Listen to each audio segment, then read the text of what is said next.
जय हिंद दोस्तों, मैं नवीन शर्मा आप सभी का स्वागत करता हूं। आशा करता हूं आप सब एकदम अच्छे हैं, एकदम बेहतरीन हैं। एक बार सारे प्यारे दोस्त बताएंगे आप सब कैसे हैं। उम्मीद करूंगा बहुत अच्छे होंगे, बहुत बेहतरीन होंगे, बहुत बढ़िया। तो भैया अनिरुद्ध यादव, राजेंद्र मौर्य, बहुत शानदार, अक्की गुजर, सोनिया, निखिल, कन्हैया, नवीन, आरती, मधु, धीरज, प्रियंका, नरेंद्र, राधे राधे, सचिन, निशांत चौहान, सभी प्यारे दोस्तों का स्वागत है। और भैया लालचंद जी भी हैं, तो लालचंद जी को नमस्ते है हमारा। ठीक है भैया।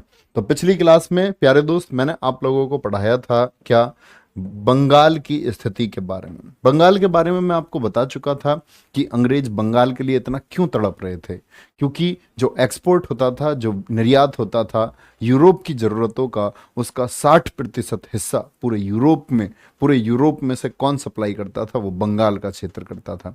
चाहे वो चीनी हो, चाहे वो काली मिर्च हो, चाहे वो सूती वस्त्रों की बात हो, चाहे वो नील की खेती की बात हो। तो ठीक है। तो ये तो आप जान चुके हो कि बंगाल के नवाब भी थे बंगाल क्षेत्र में, जिनसे अंग्रेज भिड़े थे और अंग्रेजों ने उनको फाइनली हरा लिया था। लेकिन अभी हम बात करने वाले हैं ब्रिटिश साम्राज्य का उदय। और ब्रिटिश साम्राज्य के उदय में हमको जानना होगा विदेशी शक्तियों को, सभी विदेशी शक्तियों को, यानी विदेशी शक्तियों का आगमन किस तरह से हुआ है। ठीक है।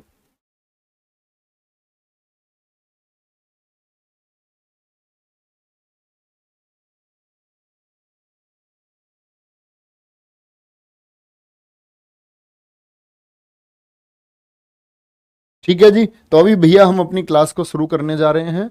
तो भारत में अंग्रेजों को समझने के लिए आपको उस समय आई बाकी विदेशी शक्तियों को भी पढ़ना होगा। ठीक है। चलें भैया एक बार थम्स अप कर दें। चलो आगे आते हैं। भारत में विदेशी शक्तियों का आगमन। विदेशी का मतलब हमारी जमीन से नहीं आए, दूसरी जमीन से आए हैं। क्या बोलेंगे? दूसरी जमीन से आए हैं। ठीक है, बहुत बढ़िया। तो क्या बोलोगे? पुर्तगाली।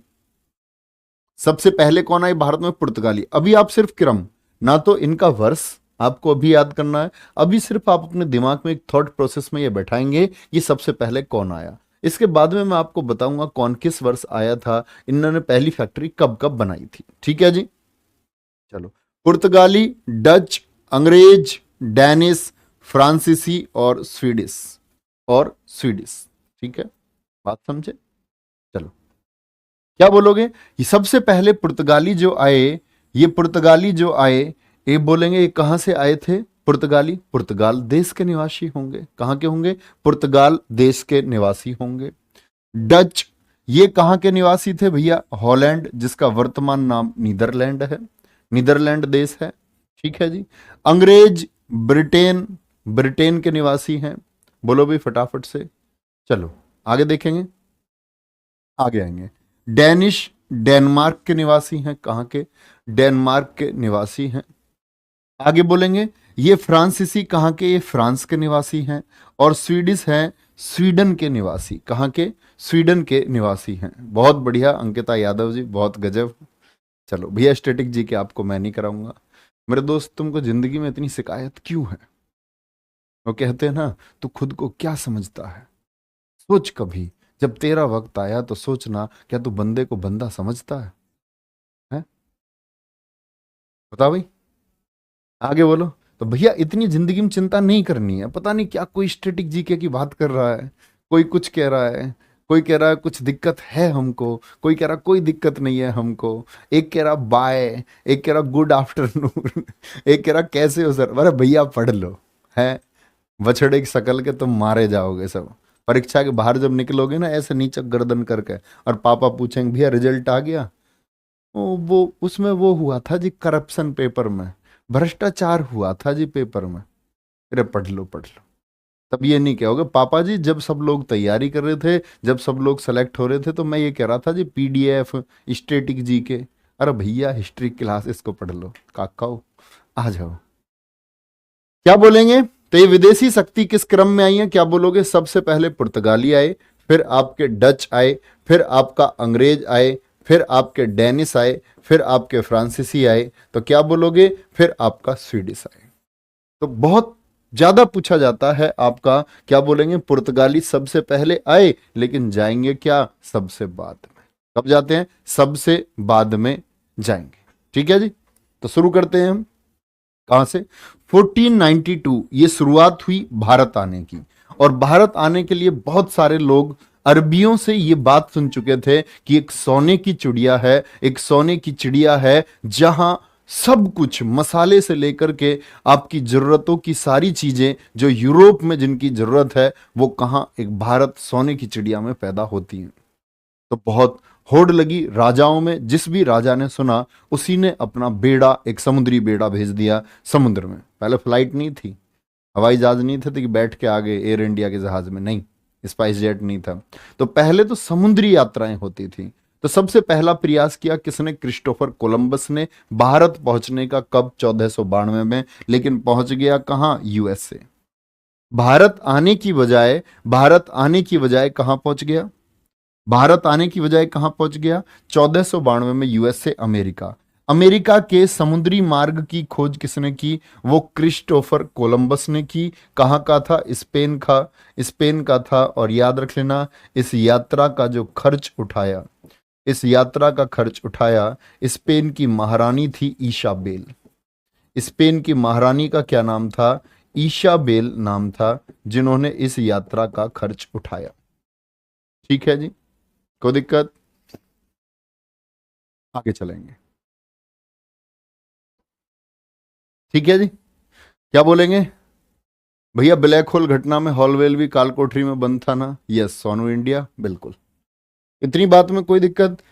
क्रम पता चल गया आपको, कौन सा व्यक्ति, कहीं भी हम नाम लेंगे वो किस देश के हैं, ये आपको पता होना चाहिए हमेशा। आगे चलते हैं। अब आते हैं, सबसे पहले भारत में कौन आए भैया? पुर्तगाली आए।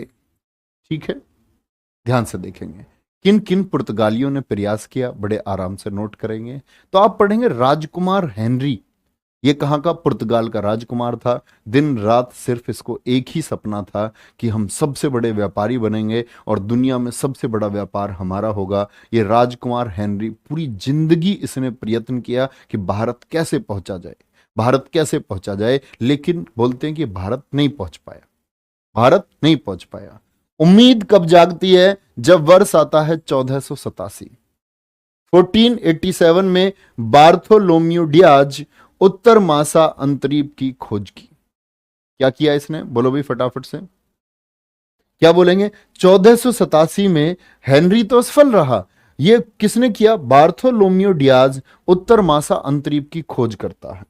अब ध्यान से समझना, ये उत्तर मासा अंतरीप कहां है भैया। अगर हम बात करते हैं विश्व की, तो ठीक है, इसको सीन 2 पे लगाना जरा, तो ध्यान से देखना भैया इसको, नक्शे को। रे बाबा देखो इधर, यहां अगर मैं बात करता हूं यूरोप की बात मैं आपको बता रहा हूं, तो यूरोप में यहां है आपका पुर्तगाल। क्या है? पुर्तगाल। और अपना देश भारत कहां है? यहां है। एक कोलंबस तो कहां पहुंच गया? आपका अमेरिका पहुंच गया। ठीक है, लेकिन 1487 में कौन चला? Bartholomew Diaz. क्या बोलेंगे? Bartholomew Diaz. काम मिला भारत की खोज का, भारत के लिए समुद्री मार्ग की खोज का। भारत तो था पहले से ही, भारत की क्या खोज करनी, बात थी समुद्री मार्ग की। तो ये घूमते घूमते घूमते घूमते जब यहां पहुंचा, और इसी को बोलते हैं हम कैप ऑफ गुड होप। क्या क्या भारत पहुंचा? यस और नो? तो आप कहेंगे नहीं भैया, भारत ये भी नहीं पहुंच पाया। लेकिन कैप ऑफ गुड होप क्यों बोला गया? अच्छी आशा का प्रतीक, एक आशा जनी कि भाई हां हम सही मार्ग पर हैं, सही मार्ग पर हैं। तो 1487 में क्या हुआ? कहां? पुर्तगाल से भैया कहां पहुंचे? अफ्रीका महाद्वीप के दक्षिणी तट केप ऑफ गुड होप पर पहुंच गए। ठीक है जी। अच्छा, ये केप ऑफ गुड होप पर आया आपका कौन? Bartholomew Diaz. हमेशा याद रखना है, हमेशा याद रखेंगे, कोई दिक्कत तो नहीं। चलो जी, तो अब बात आती है, लेकिन ये यहीं से वापस चला जाता है। भारत क्या पहुंच पाया? सब बच्चों का आंसर आया एकदम से, नो नो नो, एकदम ठीक आंसर है। अगली यात्रा शुरू होती है 17 मई 1498, जब वास्को डिगामा भारत पहुंचा, और एकदम से नहीं पहुंच गया। ये दरअसल में 8 जुलाई 1497 को चला था। कब चला था? 8 जुलाई 1497 को ये पुर्तगाल की राजधानी लिस्बन से चला।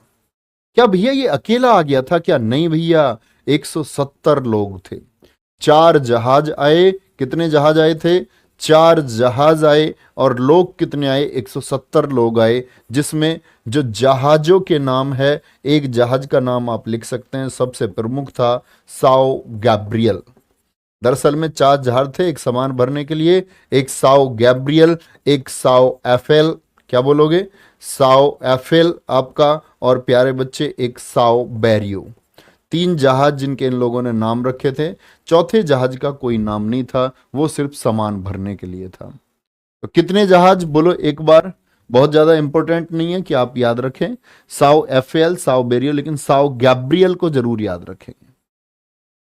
तो बात होती है वास्को डिगामा आया भारत और यूरोप के व्यापारिक मार्ग की खोज की। कहां से? भारत से यूरोप। तो आप देख सकते हैं लगभग 1 वर्ष हो गया। लगभग कितना? लगभग 1 वर्ष प्यारे दोस्त हो गया।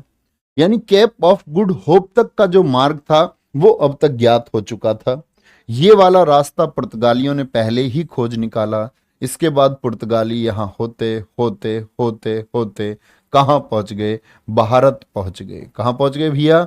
भारत पहुंच गए। और भारत में कहां पहुंचे? आपका केरल पहुंचे। कहां पहुंचे? केरल पहुंचे। और केरल पहुंचे तो बड़ी अजीब घटनाएं हुई। ध्यान से देखना, अजीब घटनाएं कौन कौन सी थी। फाइनली बात क्या है? 17 मई 1498। अब देखो इस तारीख पर भी बड़े विभेद हैं। आप देखोगे ये तारीख कई जगह, जैसे आपकी हिस्ट्री की बुक है स्पेक्ट्रम, यूपीएससी के लिए बहुत सारे बच्चे आधुनिक इतिहास उसी से पढ़ते हैं, वहां तारीख 20 फरवरी लिखी हुई है। लेकिन मोस्ट ऑफ अगर आप बात करें बाकी आधुनिक इतिहास लिखने वाले लोग, बिपिन चंद्रपाल जैसे लोग जो बड़े इतिहासकार हैं, उन्होंने कितनी तारीख लिखी है? इसकी 17 मई तारीख लिखी है। ठीक है, तो ये बात आप लोग याद रखेंगे। भैया आपको कैसे पता चला 170 ही लोग थे? बेटा मैं इनके साथ था इस यात्रा में। जैसे इनका समझ जहाज इधर उधर हो जाता था ना, लेफ्ट राइट, तो मैं इन्हें बताता था भैया आप सीधे ले चलो, अब इधर को ले चलो। मैं इनके साथ था जब मैंने गिनती करी थी। अब जैसे मैं तुम्हें बताता हूं कि सिराजुद्दौला की सेना में 50,000 लोग थे, तो तुम मुझसे ये पूछो भैया आपको कैसे पता 50,000 लोग थे? अच्छा तुम्हें कैसे पता वास्को डिगामा ही आया था? ये तो तुम जानते हो वास्को डिगामा भारत आया, कैसे जानते हो वास्को डिगामा? ये लिखा हुआ होगा, इसके रिसोर्सेज हैं, बहुत सारे लेखकों ने इसके बारे में लिखा है। अब भाई मूर्खो, ऐसे प्रश्न क्यों पूछते हैं नर्सरी वाले? आ जाओ। 17 मई 1498 को वास्को डिगामा में भारत के यूरोपीय मार्ग की खोज की। कहां आया ये? सबसे पहले केरल पर आया। क्या बोलोगे? कालीकट केरल पहुंचा। वहां पर एक हिंदू शासक था जमेरुन। इसने क्या किया? इनका स्वागत किया। क्या किया? इनका स्वागत किया। अब ये लोग जब उतरे ना 170 लोग केरल में, ऐसा देख रहे पागलों की तरह ये क्या है। तो इन्होंने देखा अरे मंदिर है यहां। तो मंदिर में इन्होंने देखा एक देवी का मंदिर पड़ा जो जमोरिन के दरबार से पहले था। जमोरिन एक उपाधि है। जमोरिन क्या है? उपाधि है। जमोरिन के इन्होंने यहां देखा कि भैया एक मंदिर है। इन्होंने देखा एक लड़की सी की तस्वीर है, तो हमारी देवी माता को इन्होंने सोचा कि ये जीसस की माता मरियम है। और इसका जिक्र किया है पुर्तगाली लेखकों ने। जब वो वापस जाएंगे तो उन्होंने बोला कि वहां तो हमारी मरियम देवी की मूर्ति है और हमारे ही ईसाई भाई हैं, लेकिन ऐसे रूप में रह रहे हैं कि आधे आधे शरीर से ऊपर वस्त्र ही नहीं पहनते हैं, कोई गंजा है, कोई बाल बढ़ा करके रहता है। हमारे भाई पता नहीं किस तरह से वहां रह रहे हैं। यानी शुरू में ये जो लोग आए, ये आए आपका, इन्होंने भारत में जैसे ही पैर रखा इन्होंने सोचा ये ईसाई हैं, क्योंकि देवी माता की तस्वीर का प्रचार इन्होंने किस तरह से किया, जैसे वो जीसस की माता मरियम हो। बात समझे? देखो ध्यान से। चलो, हिंदू शासक जमेरिन ने इसका स्वागत किया। और ये जो लोग आए ना यहां पर, वास्को डिगामा, जिसको गामा कहा गया है, गामा क्यों आया? गामा क्यों आया? गामा का उद्देश्य था व्यापार। एक तो बिजनेस के लिए आया, क्योंकि अरबियों का व्यापार था। ठीक है, और ईसाइयत का प्रचार करने आया। किसका? ईसाई धर्म का प्रचार करने आया। ठीक है, कोई दिक्कत? चलो आगे देखेंगे। वास्को डिगामा भारत कितनी बार आया? याद रख लेना, वास्को डिगामा भारत 3 बार आया है। वास्को भारत 3 बार आया। अब एसएससी द्वारा पूछा गया क्वेश्चन है, वास्को डिगामा भारत कितनी बार आया है? तो कितनी बार आया? ये 3 बार आया। और वही केरल से मसाले, आपका काली मिर्च इत्यादि लेकर के अपनी यात्रा का जब ये पहली बार में वापस पहुंचा, तो वहां के राजा ने जब इस सामान को मापा तोला तो वो 60 गुना कीमत का, 60 गुना कीमत निकली। आप सोचे, आप किसी कहीं पर आप बैंक में 1 लाख रुपए जमा करें और बैंक आपको भैया अगले ही साल 60 लाख रुपए दे दे, और लोगों को ये पता चल जाए कि इस बैंक में इन्होंने पैसा जमा किए थे जिसमें 60 गुना प्रॉफिट हो रहा है, तो कहते हैं पूरे यूरोप से एक दौड़ हो चली किसकी तरफ? भारत की तरफ, पूरे यूरोप से। ठीक है, सबके अंदर प्रतिस्पर्धा आएगी, कंपटीशन पैदा होगा। तो वास्को डिगामा पहली बार 1498 में आया, वापस गया। वास्को डिगामा भारत दूसरी बार 1502 में आया और 1524 में इसकी मौत हो गई। आप कहेंगे भैया तीसरी बार कब आया था? 1519 में आया था। जिन बच्चों को नोट करना है वो नोट कर सकते हैं। ठीक है, बोलो भी फटाफट से, क्या बोलेंगे? 1524 में, 1524 में क्या हो गई? वास्को डिगामा की मौत हो गई। ठीक है, इतनी बात याद रखेंगे। वास्को डिगामा कितनी बार? 3 बार। पहली बार 1498 में, फिर 1502 में, फिर 1519 में। दीपक कुमार जी कह रहे हैं सर अब भारत सोने की चिड़िया बनेगा, बता दो रेड मुंह। मेरे दोस्त, जब तक तुम जैसे बच्चे इस देश में, तब तक नहीं बनेगा। जब इस देश में इंटेलेक्चुअल पर्सन आएंगे, जो अभी ध्यान से सुन रहे होंगे, ये जो बच्चे कमेंट नहीं कर रहे हैं, बहुत ध्यान से ये अभी अपने की पॉइंट से सोच रहे होंगे कि मुझे इस चीज के बारे में रिसर्च करनी है, थोड़ा सा यहां मिस हो गया है, मैं इस चीज के बारे में सीखूंगा।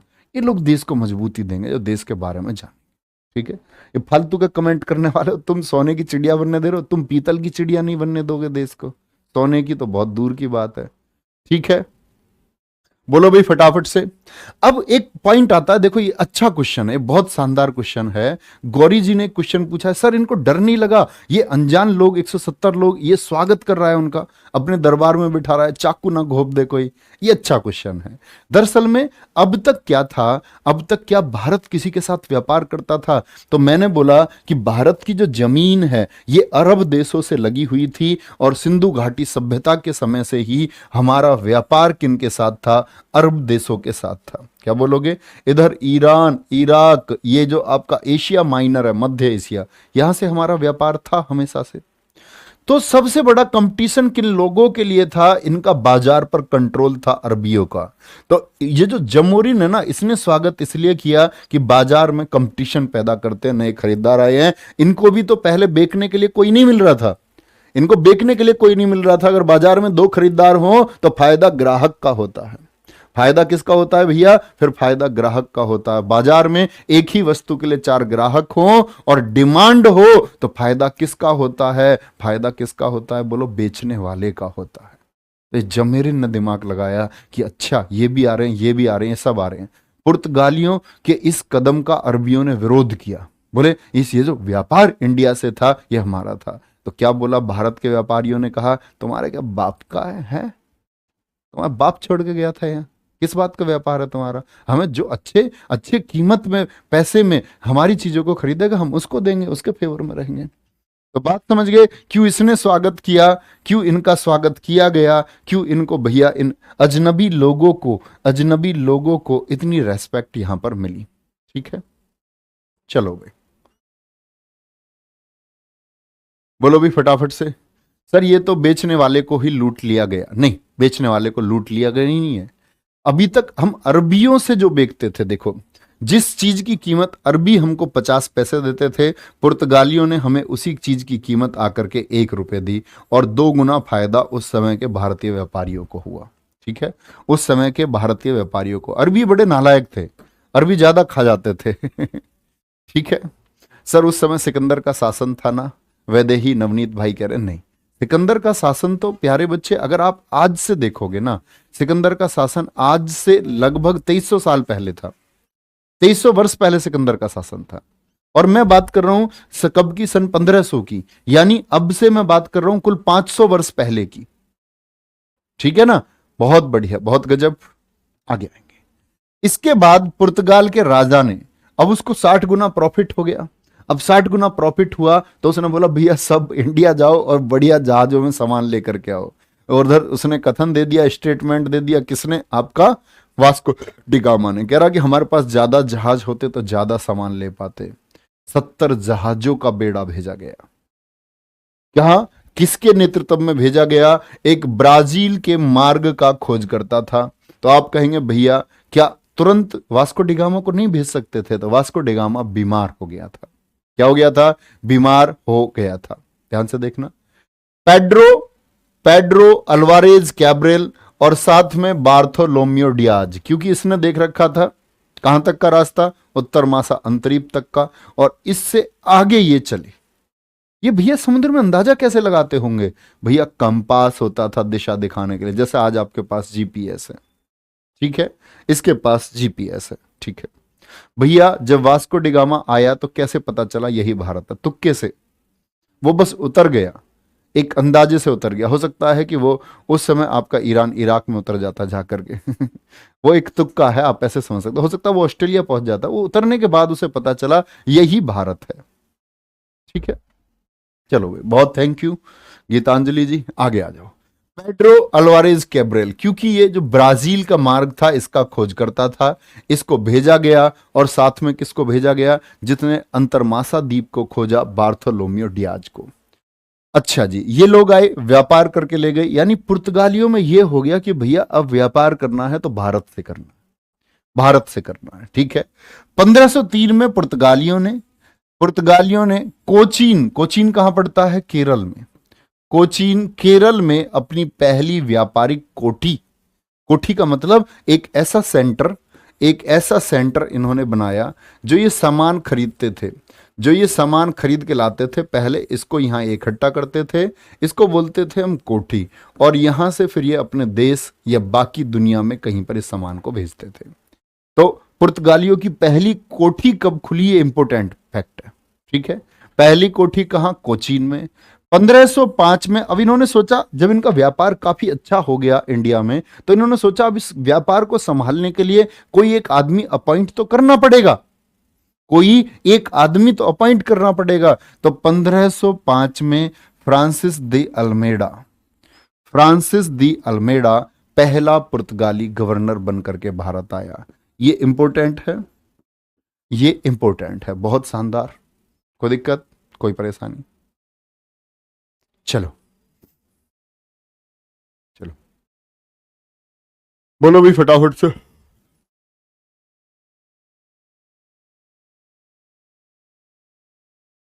एकता सिंह को ब्लॉक कर दो। सर मेरे टेस्ट में नंबर नहीं आ रहे हैं, बहुत कोशिश कर रही हूँ। ब्लॉक करो बेटा, जब देखो कैसे नंबर आते, बंद कर दो फालतू की बात इधर उधर जो कर रहे हैं, टेस्ट पीडीएफ, इनको ब्लॉक करो सबको। आ जाओ भैया, ठीक है। ये पुर्तगाली लोग हैं भैया, क्या बोलोगे? ये पुर्तगाली लोग हैं, पेड्रो अल्वारेज कैब्रेल और बार्थोलोमियो डियाज। आपको सोचना चाहिए पुर्तगाल के राजा ने इनको भेजा। अच्छा, जब पहला पुर्तगाली बनकर के कौन आया? Francis Almeida. Most important question, इसने क्या बोला कि ये जो भारत है, भारत पर अभी तक अरबियों का व्यापार था। इधर आपका कहां पर, ये जो सागर है इसको क्या बोलते हैं हम? अरब सागर। क्या बोलेंगे इस पे? अरबियों का बड़ा आपका बोलते सिक्का जमा हुआ था भारतीय व्यापार पर, लेकिन पुर्तगालियों ने आकर के उनके व्यापार को, उनकी व्यापार पर जो एकाधिकार, जो मोनोपोली थी, उसे टक्कर दी।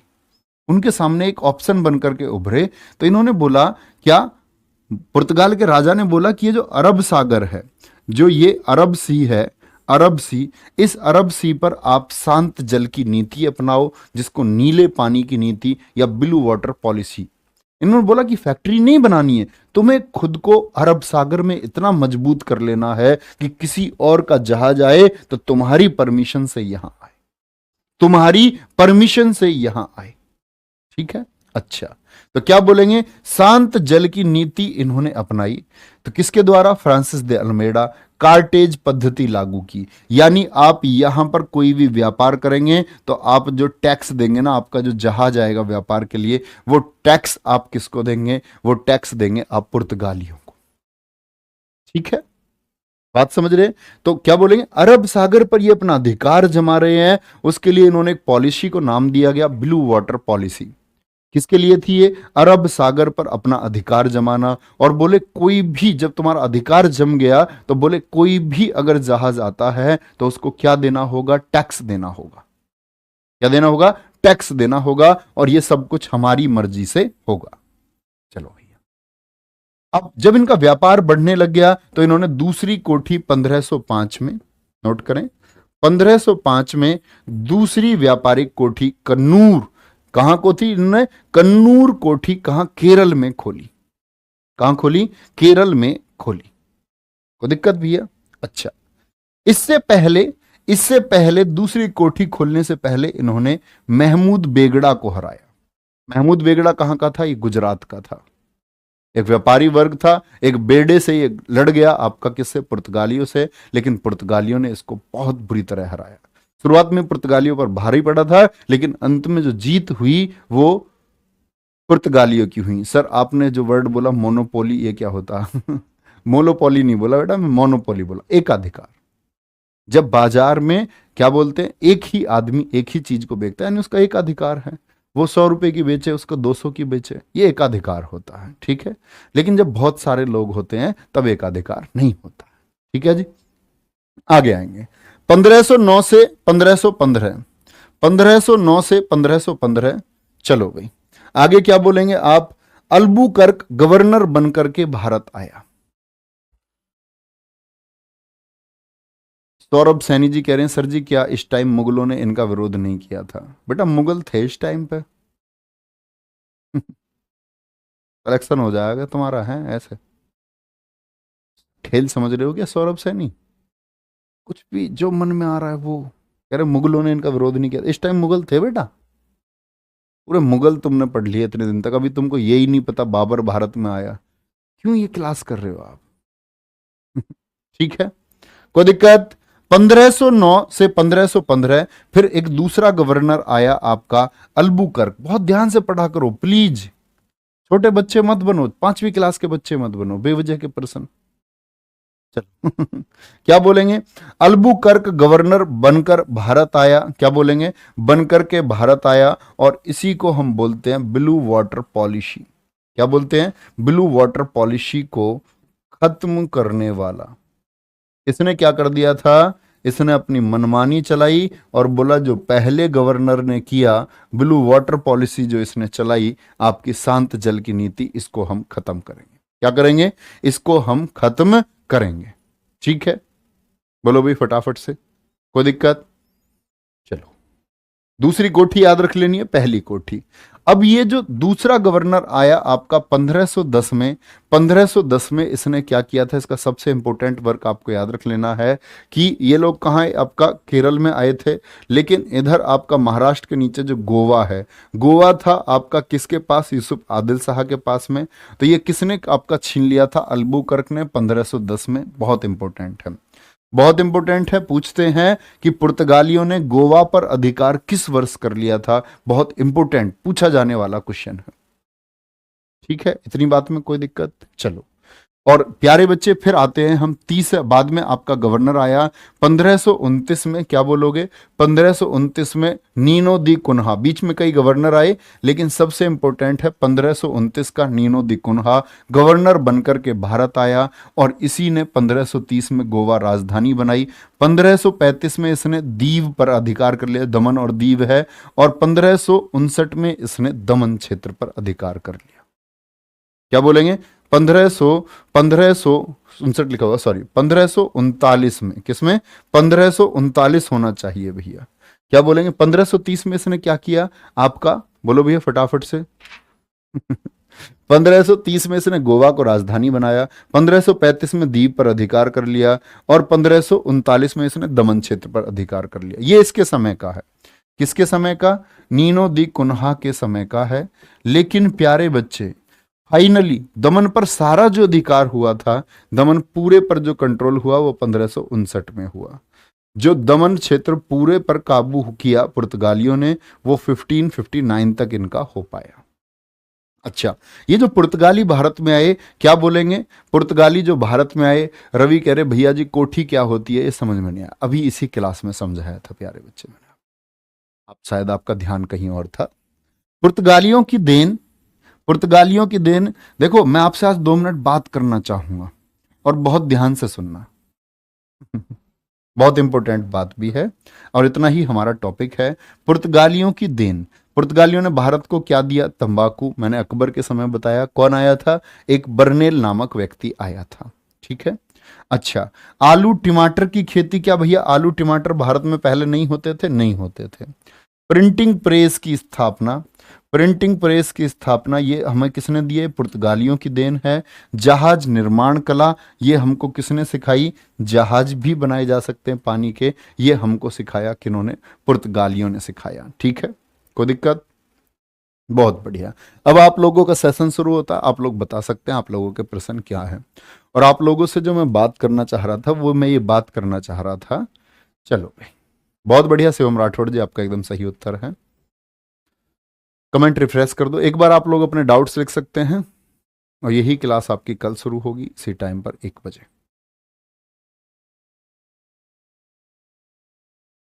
सर पुर्तगाली कहां से आए हैं? महेश, आज की क्लास के मूर्ख नंबर 1। चलो भैया, आपने अपने क्वेश्चन पूछे। बेटा मैं तुमसे ही बात करना चाह रहा था, महेश जैसे बच्चों से ही। ठीक है, क्या बोलेंगे? प्रिंस, हाँ वो 1559 पूर्ण कंट्रोल है, वो इसीलिए मैंने आपको साइड में बताया है। चलो भाई,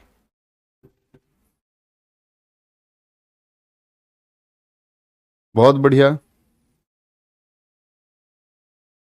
सर जी तंबाकू की खेती पर जोक किसने लगाई? जहांगीर ने लगाई थी, बताया था मैंने क्लास में, इसी क्लास में बताया है, इसी क्लास में भैया जी मैंने बताया आपको। सर जी और है भी किसी का प्रश्न? अब पूछ नहीं रहा है कोई क्वेश्चन? हाँ, बर्ने और बर्नेल एक ही हैं आंचल चौधरी जी, बिल्कुल इन्हीं को कहा जाता है। चलो,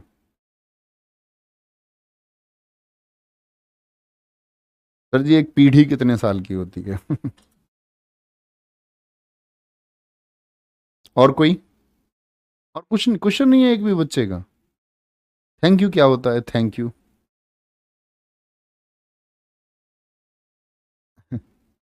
देखो मैं तुम्हें बताता हूँ, आप लोग एक चीज को याद रखें प्यारे बच्चे, और ये एक इंस्ट्रक्शन है, ये इंस्ट्रक्शन है। और मैं पता है क्या समझता हूँ? मैं समझता हूँ कि ये अपने ही तो बच्चे हैं, और इन्होंने बेचारों ने पैसे भी खर्च किए हैं एक उम्मीद से। इसीलिए मैं कभी कभी आपके ऐसे अनरीजनेबल जो कमेंट है ना, जो नहीं पढ़ने चाहिए, तब उनको पढ़ता हूँ। लेकिन आज के बाद ये नहीं होगा। और याद रख लेना प्यारे बच्चे, आपका जो ध्यान है ना, आपका ध्यान सिर्फ कंटेंट पर होना चाहिए। और आपको लगता है कंटेंट में कुछ मिसिंग है तो उसके लिए रिसर्च आप खुद कर सकते हैं। अनपढ़ थोड़ी हो यार तुम, अनपढ़ हो क्या? या तो ये मान लो कि हम जी अनपढ़ हैं। तो भैया कॉम्पिटेटिव एग्जाम की तैयार कर रहे आप 12th पास बच्चे कम से कम एटलीस्ट हो। ठीक है, कोई दिक्कत है? ऐसी बातें मत पूछा करो बेवजह की, जिनका कोई अर्थ नहीं है। कह रहे हैं जी भारत आया, कैसे पता चला यही भारत है? अब उसके पीछे वो कुछ किताबों में लिखी हुई कहानी मैं तुम्हें बताऊं। जैसे वो एक लगभग फर्जी कहानी है कि इसको एक मछुआरा मिल गया, एक मछुआरा इसने अपने जहाज में बिठा लिया है। मछुआरा जहाज में बिठा लिया तो उसने बताया भैया भारत के धरो, उसको वो ले चला इधर। तो मछुआरा सोचो भारत की भूमि से कितनी दूर वो जाकर के मछली पकड़ रहा होगा। क्या 200-400 किलोमीटर दूर जाके मछली पकड़ेगा कोई उस समय पर?